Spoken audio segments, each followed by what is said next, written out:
kaayo akong dako. That's why it's hard for me to Tagalog and even English. So, sabayan nyo ako. Anyway, papakita ko lang sa inyo being a stay-home mom and running an online business.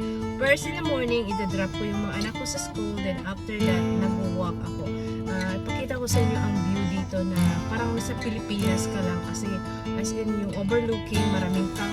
Alam mo dito sa San Diego, parang hindi ko na-feel na sa Amerika ako kasi walang snow.